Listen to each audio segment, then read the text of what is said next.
Once again, our oral history microphone is on the air, and we're visiting in Marshall County, Kentucky. I'm Ray Mofield, and we're in the home of Mr. and Mrs. Jack Kyler. Now, lest you immediately jump to the conclusion that I did when I first heard his name, that he's the Columbia Amusement Kyler of Paducah, it's a different fellow. He was born in Kentucky, in Hawesville, he tells me, a good long while ago, as a matter of fact, in 1902. So he's 84 years old, but he looks to be about 50, and he's invited me over to his house, which is on Jonathan Creek, and all of you know where that is. Mr. Kyler, thanks for letting me come. Oh, I enjoy having you, sir. Now, there are many things, I'm sure, that are very interesting about your life, but among the things I want to stress on this broadcast will be about your radio background. Well, Now, for one thing, you built WPAD originally. the original one that lasted about 2 or 3 days before they took it out. Well, I happen to have worked there 14 years, and I know it went on the air officially August the 23rd, 1930, and I went to work there August the 23rd, 1945, so it was the station's 15th birthday when I arrived, just fresh out of the Navy and World War II and all that stuff. But you grew up around Hawesville. Yes. Did you go to school there? I went to school to the 5th grade, and I was promoted to the 5th grade, and I came to Evansville, and they put me back in the 3rd, and I stayed there a full year. Well, but it was a country school at Evansville, at Hawesville, you know. And I came to Evansville the year that the Titanic sank. That was 1912 then, Yeah, wasn't it? and that's when we moved to Evansville, and we come down on a packet boat.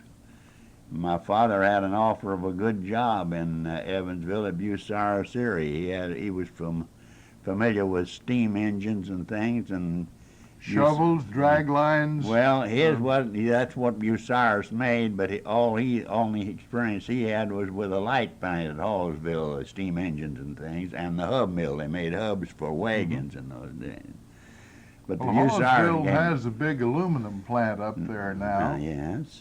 But one thing I know they're noted for has nothing to do with industry particularly, but they call themselves the sorghum capital of the world now. Yes, well, that has been going on for ever since I can remember, and my wife and I used to go up there often. My grandmother and grandfather are buried there.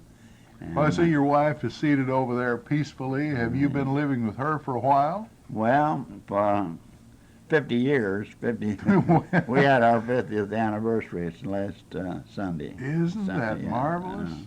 What a wonderful life you've had, and Yeah. you're smiling from ear to ear, and Well. you look so young. Did she dream Well, up thank some you. kind of cream to put on your face and keep Well, the wrinkles away?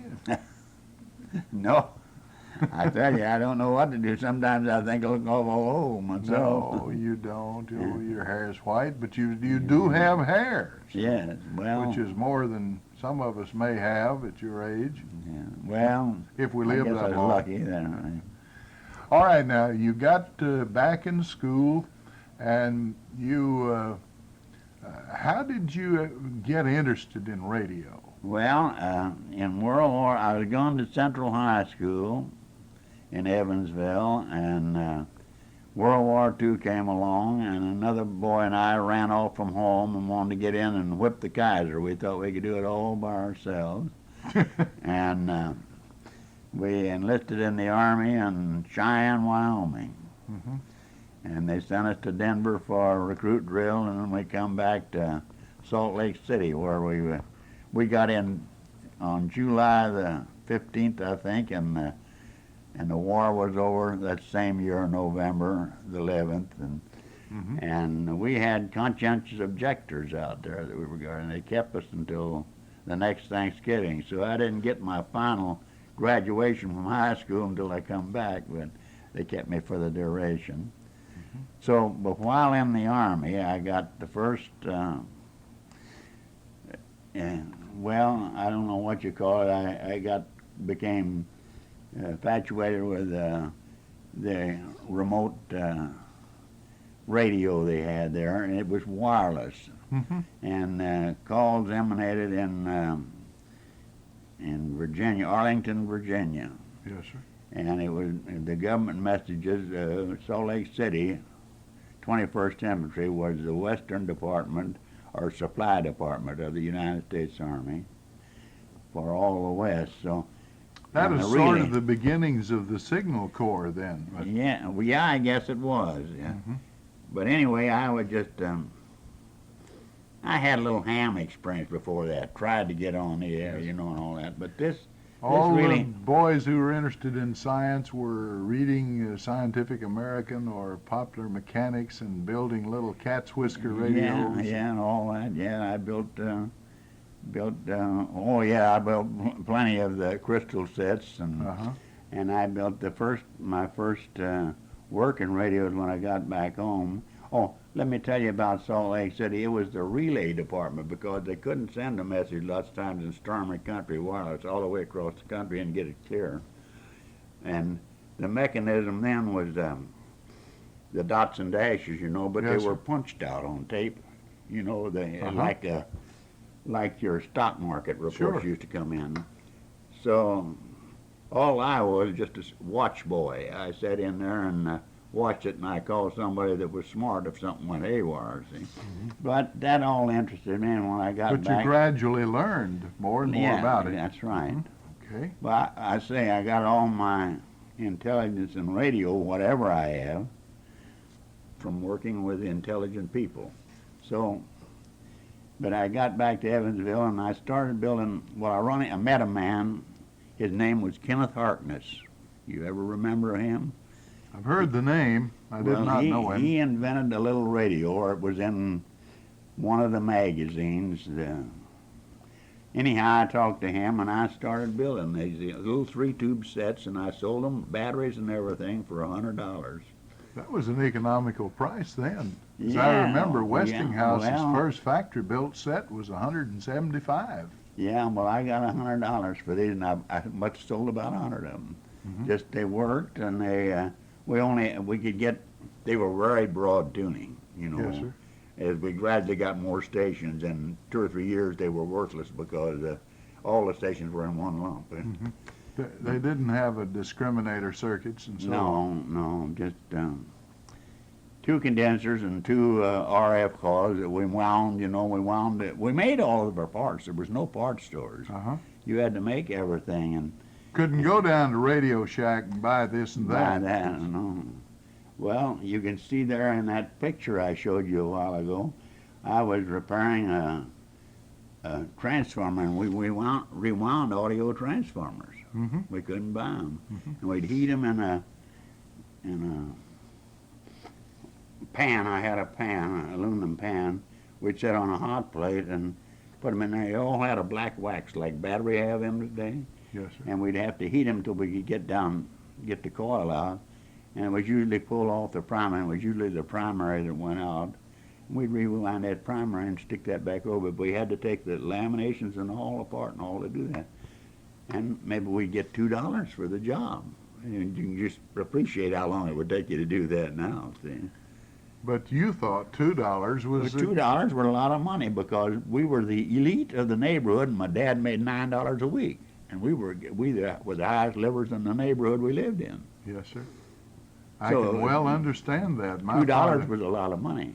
My dad, one year, I recall, made $14 for 12 months. Yeah. Of course, he was Oh. farming, sharecropping. My grandfather came in one time, and him and Miss Taylor put out a tobacco crop. This is in Hallsville. I remember we were all sitting at the table, and he'd taken the crop to the market, you know, and he come back, and I think this was Mr. Taylor's and his too. It was on my grandfather's land, but Mr. Taylor had an acre and he had an acre. And anyway, they got, I don't know, it seems to me like it was $200 or $300. My granddad got all the money. Half of it was Mr. Taylor's and half was $150. And he pitched ours out on the table. My mother and dad and I and my grandmother were sitting there. Pitched out on the table. He said, "We don't have to worry about nothing anymore this year." All your problems were over. Oh, That yeah. kind of Everything money. was over this year. Yeah. Well, that's great. Now, Evansville became a radio center relatively early. Yeah. I believe, about 1925 or so, WGBF went on the air. Yeah. And it's a 5-kilowatt station still in operation there. And in those days, you could own more than one station in the same city, just as NBC did in New York and Chicago and some other places. They had the red and the blue network, both, as a matter of fact, after January 1, 1927. And so your company had a station. It was incorporated as WEOA, Yes. Evansville on the Air Incorporated. Yeah. And they had the CBS station on one side of the street, so to Yeah, speak, yeah. and the NBC station on the other side. On 6th and Vine Street. Uh-huh. And Yeah. the tower was on top of the YMCA building. And later, this many years later, of course, but they built one of the first FM stations in America. There were 12 before World War II, and they were in the old 44 megacycle band. And Yeah, that is yeah. WMLL. Yeah, WML. That was Evans. That was WGBF station. That's right. WMLL. Yeah. It belonged to Yeah, WGBF. yeah. And then when the government changed the band at the end of World War II, it made the owner so angry Yeah. that they just went off the air and they sold that old transmitter to WSM Nashville in 1949, and they made the sound part of a TV station out of it. You remember Guy Corselius, the Curbstone reporter for WGBF? Some I of thought those maybe you people, might have been there yeah. at that time. No, I wasn't there, but I used to work a little bit for WGBF. I'd go out and put up, well, we called them Nemos then. Did you ever hear the name Nemo? well, yeah, meaning nothing in Latin or Greek, wasn't Well, it? Yeah. we Captain Nemo was the head of the submarine Nautilus that Jules Verne thought up in 20,000 Leagues Under the Sea. Well, they'd call me up and tell me they wanted a Nemo put in at 3rd and Main, or something like that. That is a remote, Yeah, really. just go out and put in a remote, yeah, and they call them Nemos up there. And I never will forget, we put in, for 7 weeks, we put them in for the Council of Churches. We put in, and we were in front of a church for 7 weeks long, every Sunday, and asking people. Guy Corselius would ask them 5 or 6 questions, but the punch question was, what was the topic of the sermon today? And it was only 2 out of 10 could tell them what the topic was. Well, I'd probably never have heard of the word Nemo, except that I interned at WMAQ in Chicago in 1945. And the setup they had there was a little board in the announcer's room, and it had a button marked Nemo, Yeah. N-E-M-O. And when you made the announcement, we take you now by remote control to Yeah, that was a remote the- control. the Nemo. 8th Street Theater in downtown Chicago or so on, and we punched that button. Yeah. That's the only thing they'd let the announcer touch. The engineers had to do most of the Well, they engineering called me work. the Nemo man. Yeah. Because I'd go out and make these outside setups on the sidewalk for the announcers. And that's the only reason that I Yeah. knew the word Nemo. Yeah. I don't think it's used today. I haven't heard it since those days, see. Uh-huh. But that's what you were, and I don't guess anybody outside of the business would know what it was. Probably not. Yeah. Now, you got quite a reputation then by doing all these things, and evidently Pierce Lackey down in Paducah, Kentucky heard about you. No, he didn't know me at all. Oh, No, it was the guy the fellow he did business with was the engineer for WGBF. mm-hmm. And WGBF engineer, this is the bad thing to say, I guess. I don't guess he cheated him intentionally, but he just sold him a cheap outfit. Well, he built it out. The thing was built out of parts that had been cast off, Mm-hmm. and parts laying around the station. I don't think it cost the engineer a dime. And we built it it was about the rack was about 4 foot high, and the whole thing. and some of the resistors were variable. Do you remember the old carbon variable I resistors? certainly do. And we had them just hanging down on wires and took it down. The thing worked, you know. But at first, Lackley was proud of it when we first put it in that night and we left. But it was only about 3 days on the air and it went haywire. Mm-hmm. And he came to Evansville and he couldn't find the engineer. The engineer found out he wanted his money back. Yeah. And of course, he knew me from being down there, and he came out to my shop, and I said I had nothing to do with it. All I did was do what the engineer told me. Mm-hmm. But he wanted to do that. How it ever came out, I don't know. Well, I don't know the answer to that story. I never really heard him tell exactly what you're this telling. was the first station and we put it in at that hotel out there, and we come down and we did it at night. Got down here about 6 o'clock, and I think by 3 o'clock in the morning we were gone. Mm-hmm. And just and the wires, the antenna, they'd put that up the day before, and it was 4 wires, I think, 50 foot long, you know, sketching from one. Yes, sir. Yeah, that was the antenna. But he got some telephone calls that night from people, and he got out about 30 or 40 miles, you know. Metropolis, I think they got a call or two from Metropolis and everything, and he was tickled to death. Oh, boy, they're getting us and everything. Mm-hmm. But then in 2 or 3 days, he was gone. So, Well, anyway, reading through the history books now, I note that station was the 3rd station in Kentucky. Yeah. And it's, WHAS went on the air July the 18th, 1922, and then Lexington, WLAP, in December of that year. And then the next permanent station was Paducah. Mm-hmm. And of course they now call themselves the 3rd oldest station in Kentucky, although there were a few stations off and on here and there that ran a few days and quit. There was one at Hopkinsville, for example, that did that.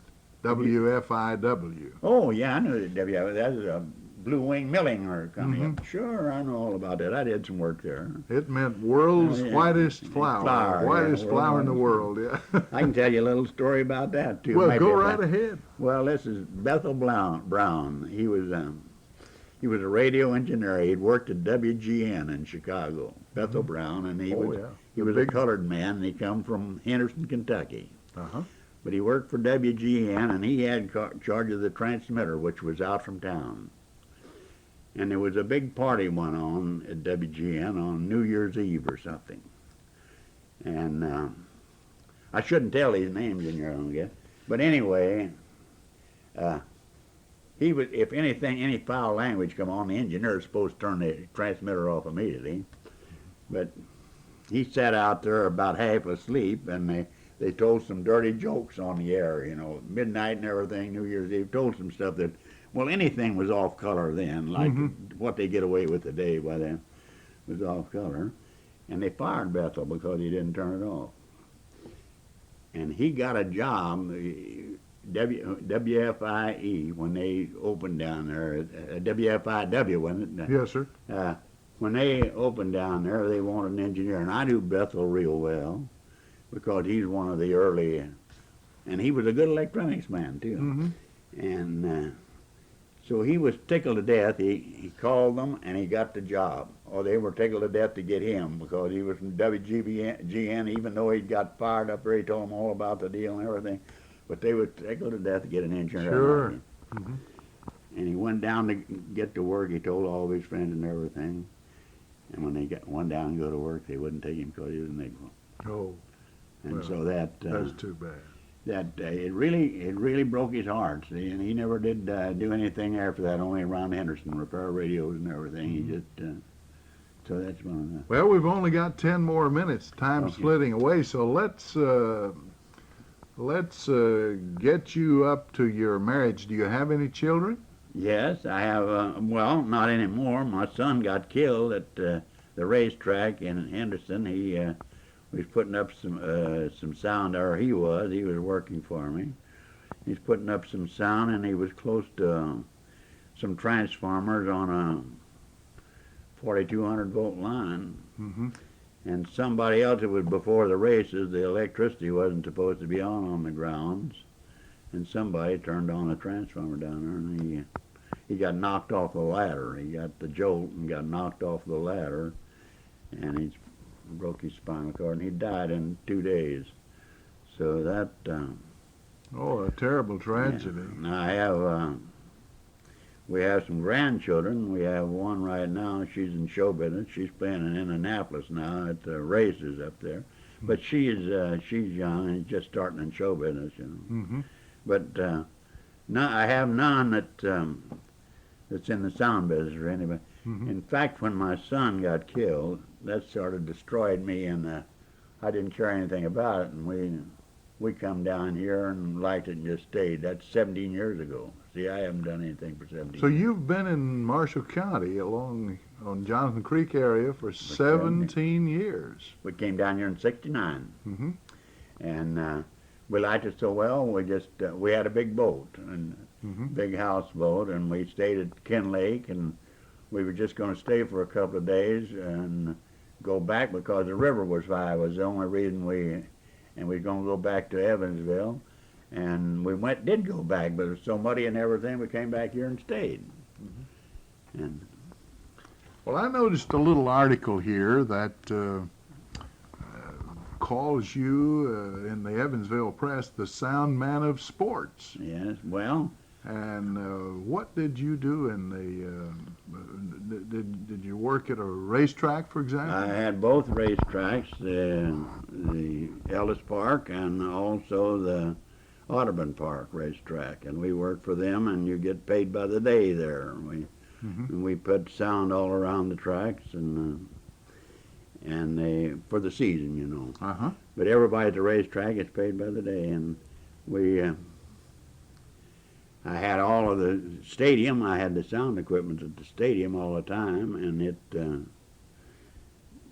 and we had all of the sports. See, 4 or 5 in basketball season. I had basketball 5 days a week.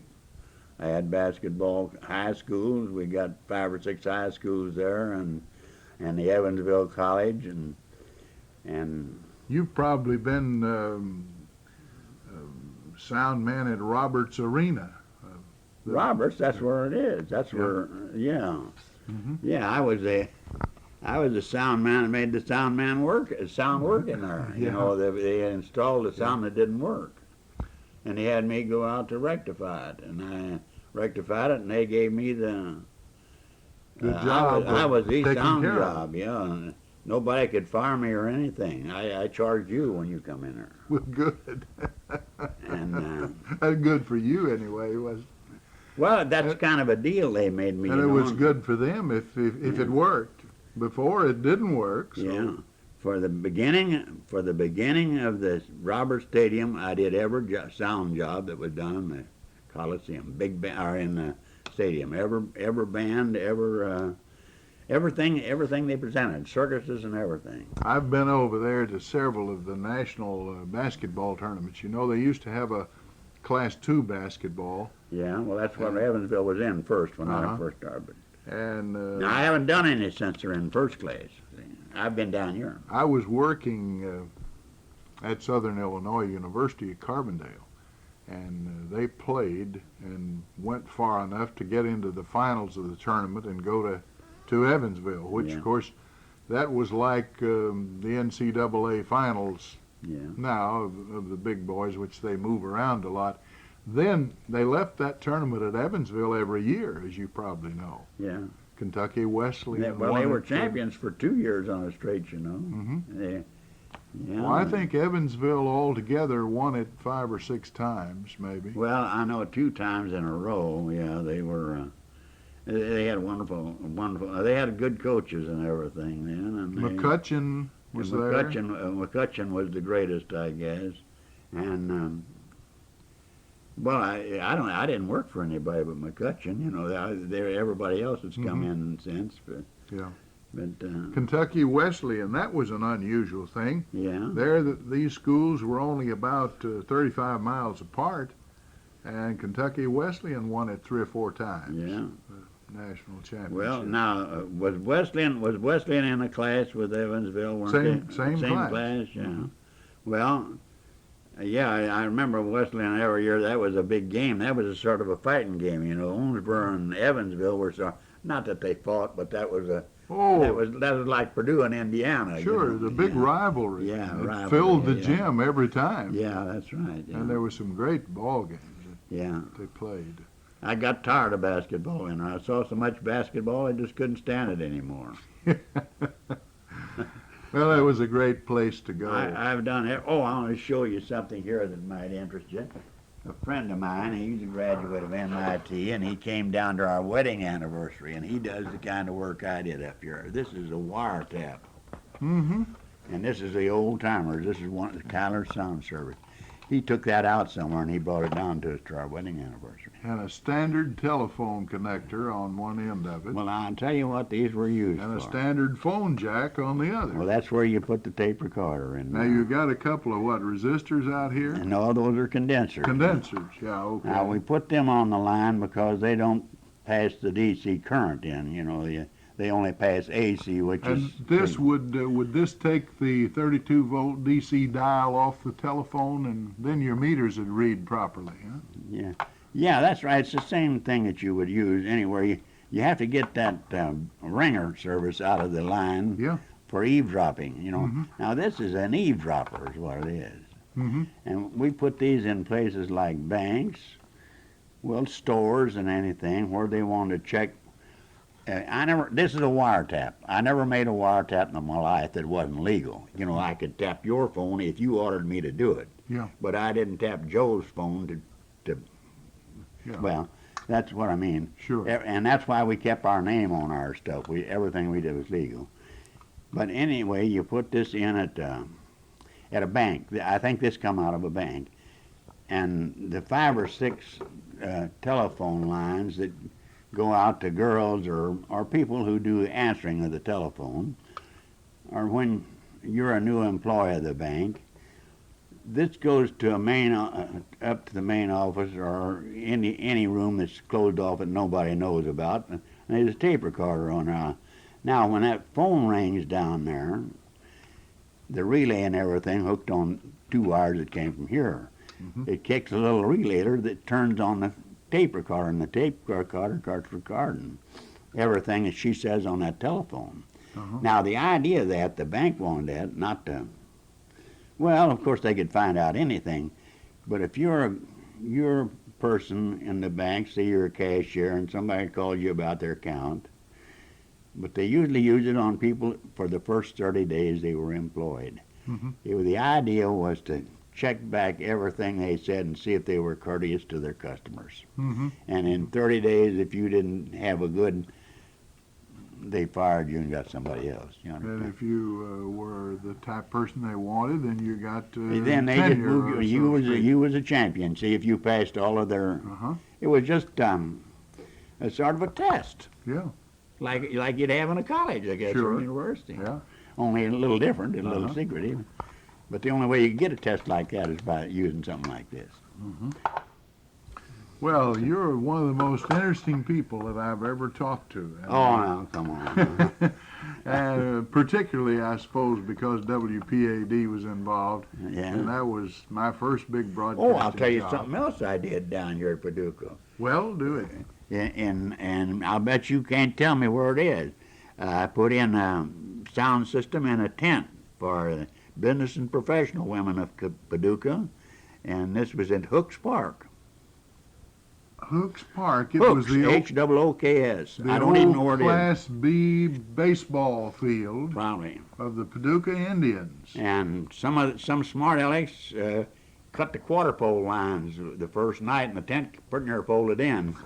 But this was a Merchants and Manufacturers Exposition, and the merchants put in their booths and displays, and the business and professional women of Paducah were the ones that produced the show, and Ian Williams was the producer that I worked for. Well, thank you, sir. Time has really gone in a hurry. We've been talking and visiting in the home of Mr. and Mrs. Jack Kyler on Jonathan Creek here in Marshall County. And he's been here 17 years, and he's had connections almost all of his life in the radio and sound business in this area. This is Ray Mofield speaking with the Oral History Report. We return you now to our studio in Benton.